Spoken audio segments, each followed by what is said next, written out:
Aș putea să spun că nu-mi place sunetul ăsta. Acolo este Volkswagen din ea. Da, de-aia mi dau.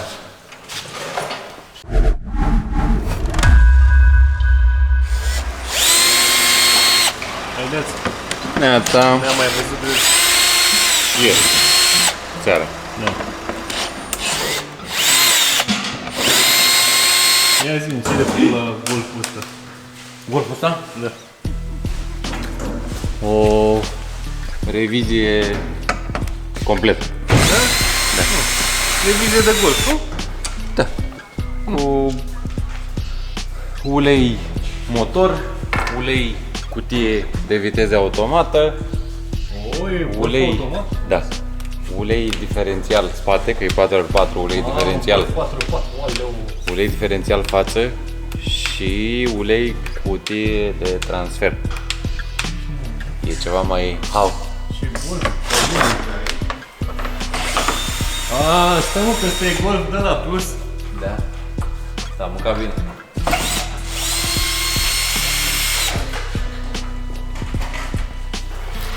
Avem 8 frați. O, frate la masă? 8. Sunt 4 pe parte și 4 pe parte. Da. Aici e țac-pac de băia jos, frumos, elegant. Aici un bușon de golere, bușon de umplere. Pac. Față un bușon de golire aici. Cu bușon de umplere aici. Bun. Spate. Golire și umplere. Gata, da. Avem la cutie filtru, baie, avem ce ne trebuie, mă apuc de ea, nu mă apuc de ea. Da, le avem. Mă duc să-ți aduc, da. Deci astăzi avem Golf 4Motion V8 diesel. Da, Golf Plus. Da, e mai mare un pic. Da, e o revizie corectă. Chiar e corectă, cum am zis. Schimbați tot ce curge. Tot ce curge, schimbați. Schimbăm și condensul de la AC, că văd că tot picără. Vor să curgă și bujiile? Nu, dar ce care eroare pe cilindru 7 și 8. Când vreodată ați zis că aveți eroare pe cilindru 7 și 8. Da, dacă zicea care pe 9 și 10, ce făceai? Asta e adevărat. Grup față, grup spate, cutie de transfer, servo originale toate, garnitura, nu, asta e originală de la baie și filtru. Japan! Bă, Japan! Made in Japan, filtru Oribil. Grupul VAG, made in Japan. Ia-te mă, mi-ai fi cutia, ai simt. Da, bravo!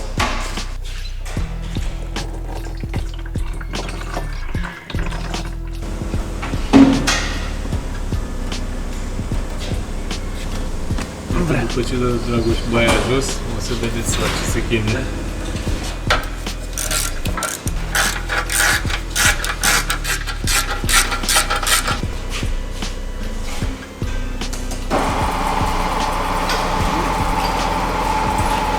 Am băgat mașina.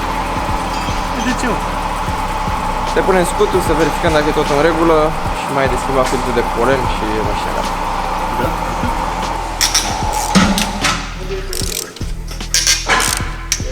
Aș putea să spun că nu-mi place sunetul ăsta. Acolo este Volkswagen din ea. Da, de-aia mi dau.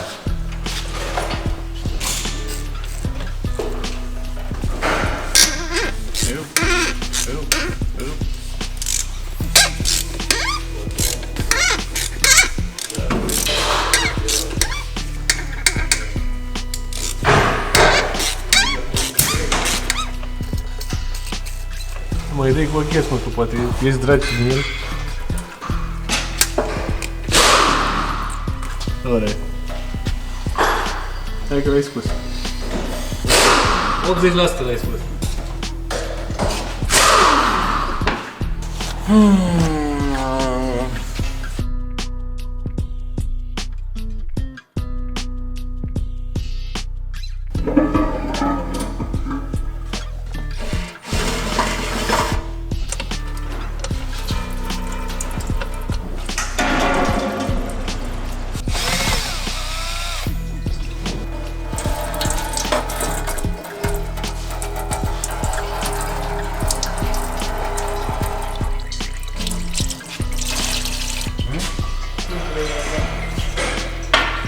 ăsta e filtru.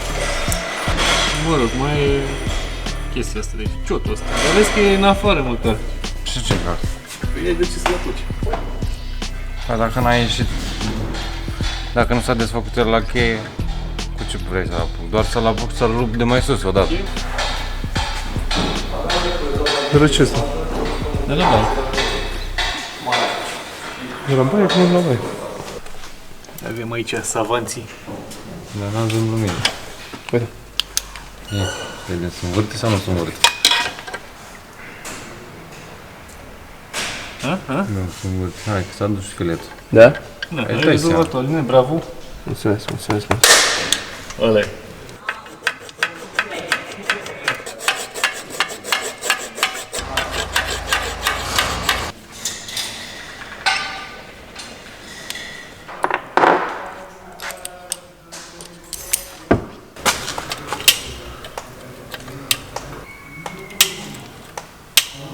Am băgat o gaură în el în mijloc.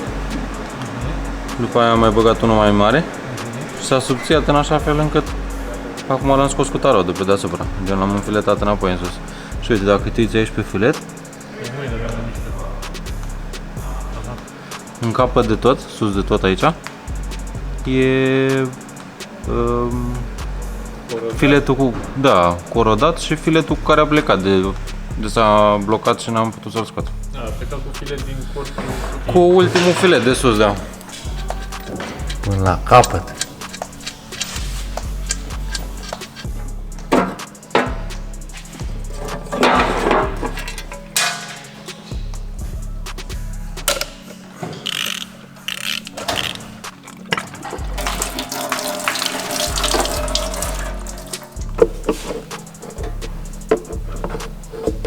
Da, s-a rezolvat.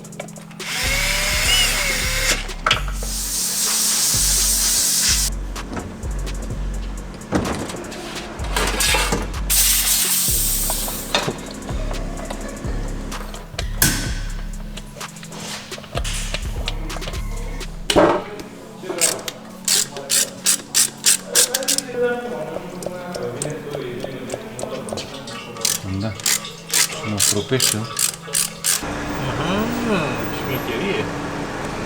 O dau cu biberon.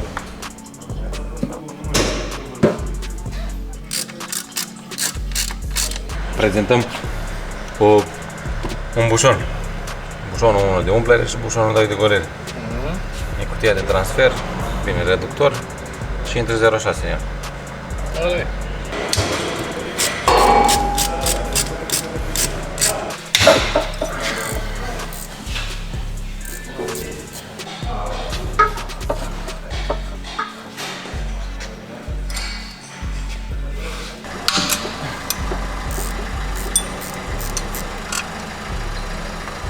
Cam negru.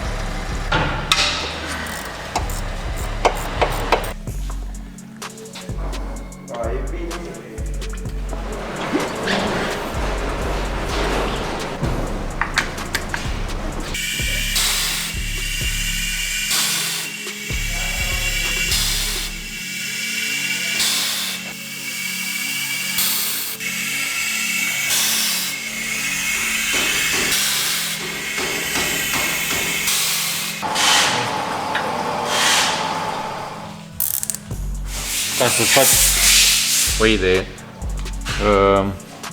mie îmi intră perfect asta, e tansarea se face pe o-ring, e un o-ring înăuntru, tansarea e pe o-ring. Ăsta e doar ca să stea pe poziție, gen să nu facă presiune și să-l împingă afară și să iasă o-ring-ul de la locul lui. Uite, vezi, fii atent, exact așa e, cu o-ring la mijloc. O-ring-ul de la mijloc e tanșează și doar cât să stea pe poziție ca să nu mi-l împingă. Atât. Mai inclus aici de câteva variante, dar nu poți să ai pe toate. Da, din păcate nu există chiar pentru fiecare chestie în parte și mai faci adaptări.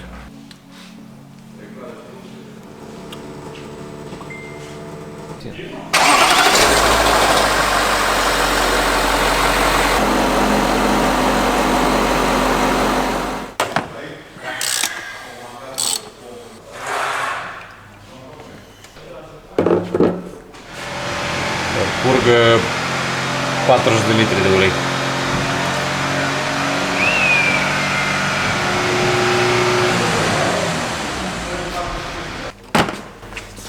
Atât? Aici o să fie distracție.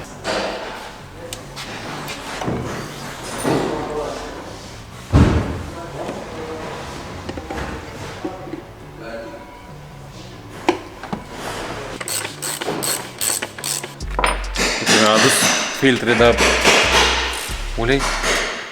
A, dă ulei ăla, Bogdan! E curată. Foarte curată și prestul. Da. A fost aranjat un pic. Am avut un detailing ceva.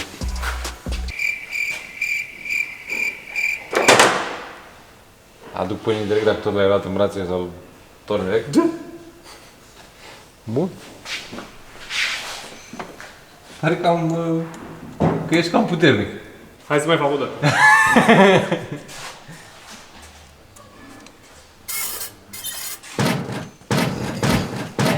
Aha. Hai, dragul, și ajută-mă!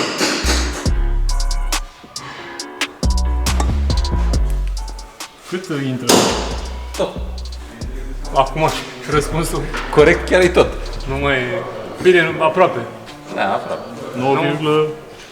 9,8. 9,8, mă? 9,4. Aia, bă, e puțin, mă. Putea să mai bine cum ar. Da?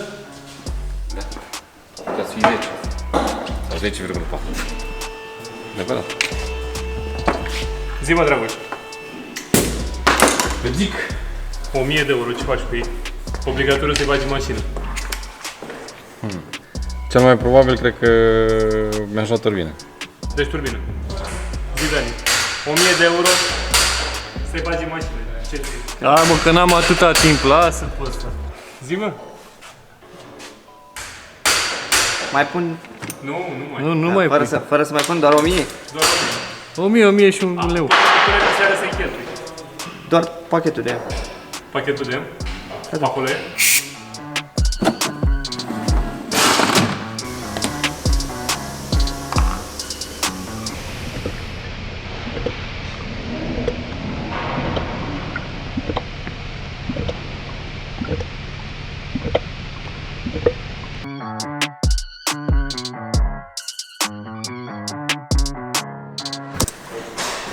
Îi faci bleeding-ul?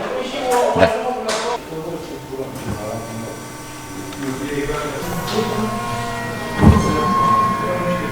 Bă, da, se aude?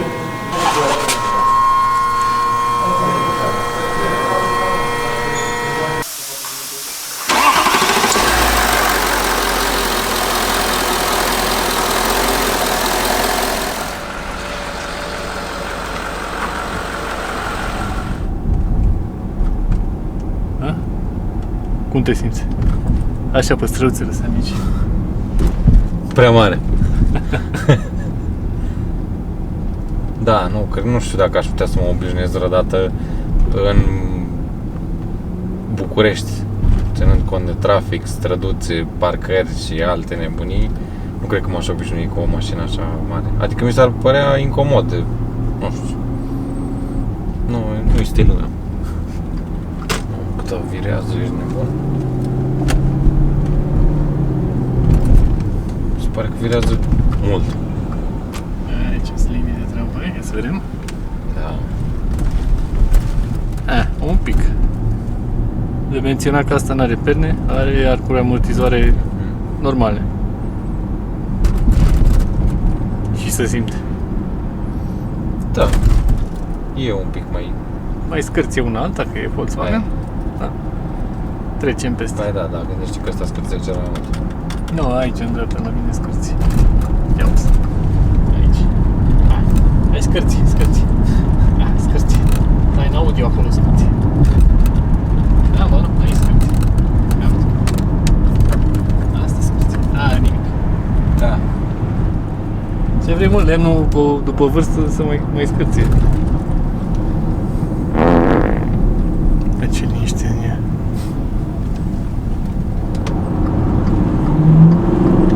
Vai, mă!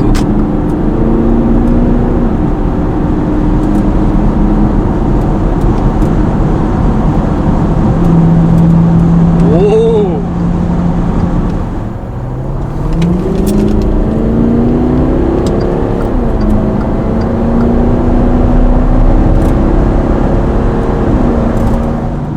foarte multe opțiuni pe care putea să le mai aibă, dar Da, oare pe aia bună. da, Dă-ți-o capăt. 8 bucăți, Doamne ajută, familie mare.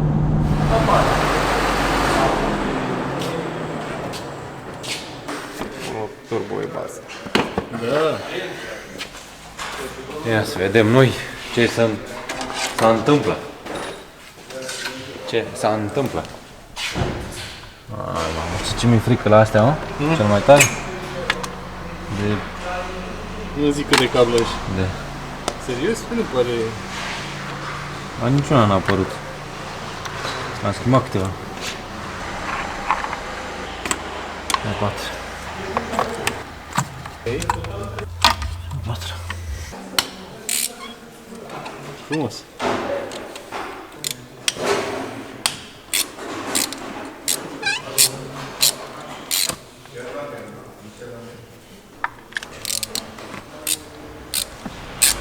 Ok. Asta n-am mai făcut foc. Aici e o problemă. Asta care s-a desfăcut fără foc? Păi asta care cred că era desfăcută sau se învârte cu totul sau cineva mai încercat la un moment dat să o schimbe sau ceva. Da. Și pe asta ce că avea eroare. Asta era strâns, mai desfăcut. Bă, m-am gândit și eu între timp.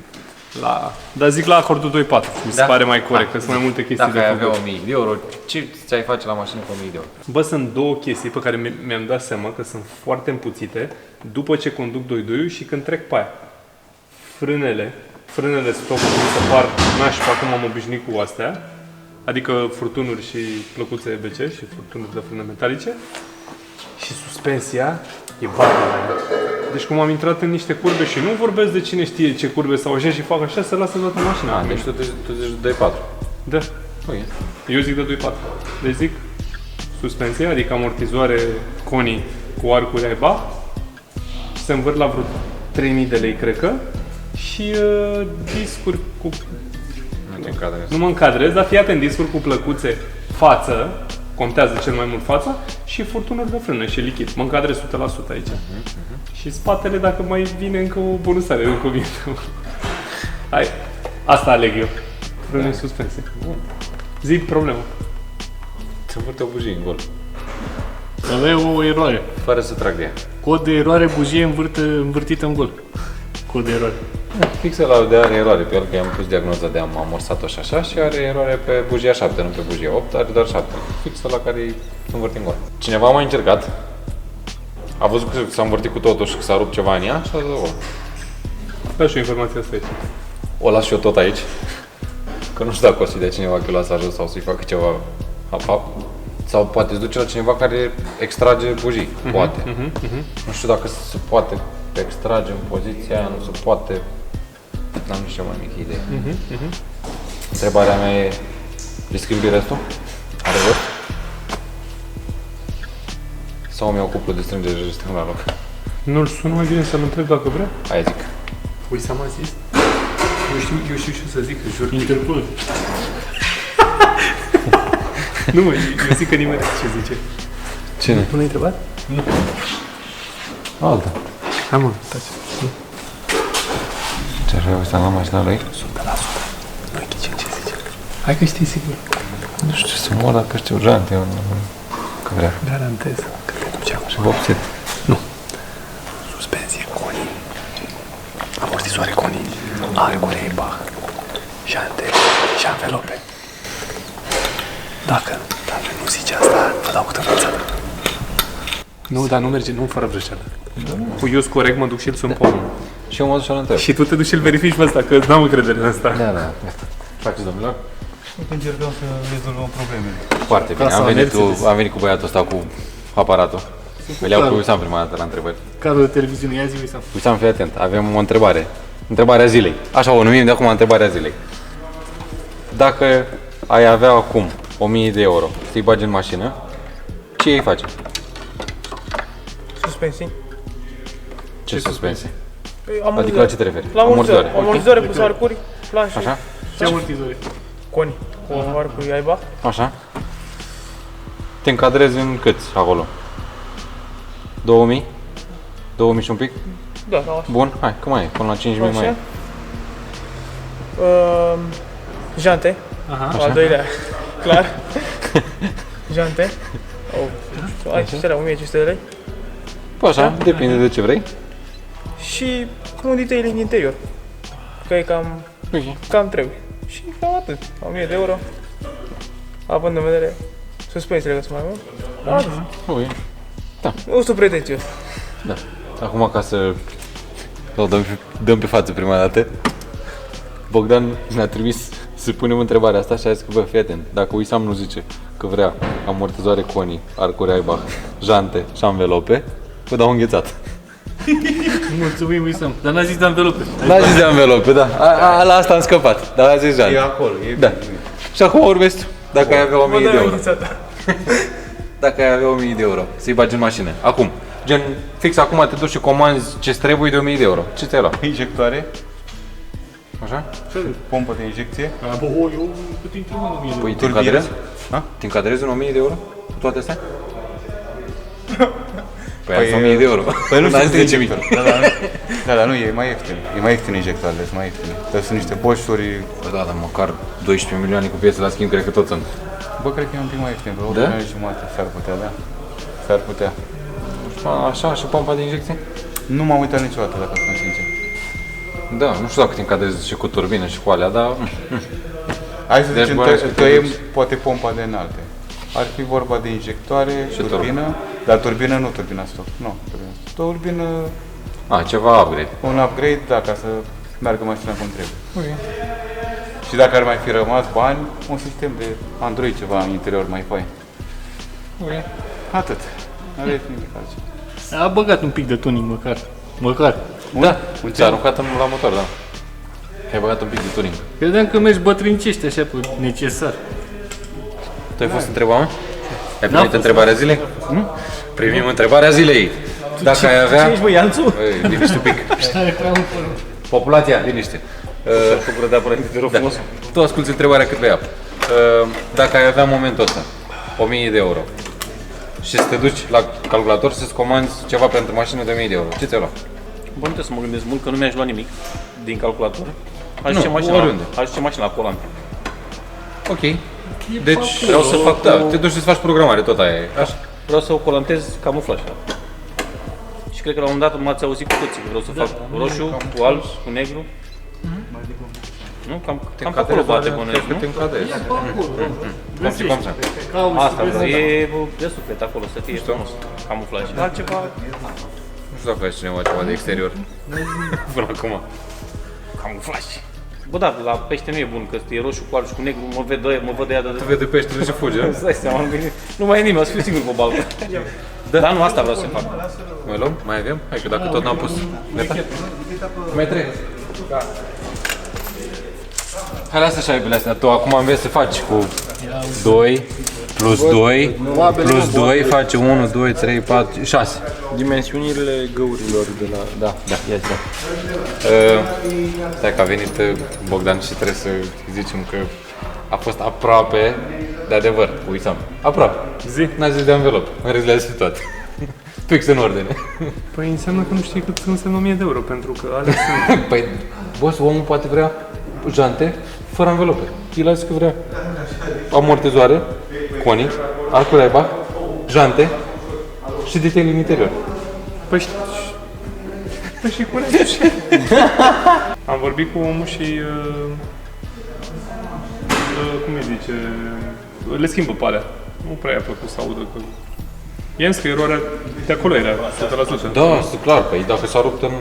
Da, da. Gândește că am bujia, am împărțit în două bucăți. Nu știu exact care sunt bucățile, dar sunt împărțite. I-am zis, le schimbă pe alea 7 cu păstuță, cu ce trebuie. Și pui de-aia bună. Păi nu filmează radio și...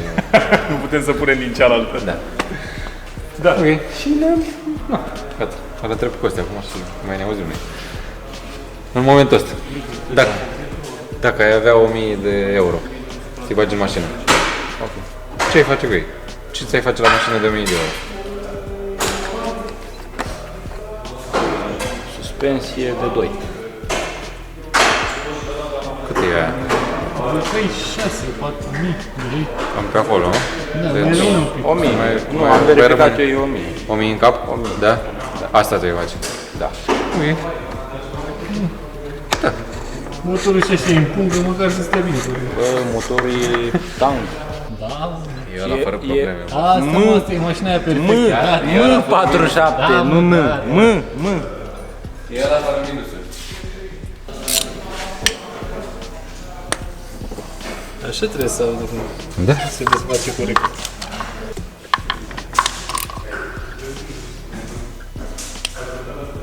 Ok. Ok. Asta nu-i bine.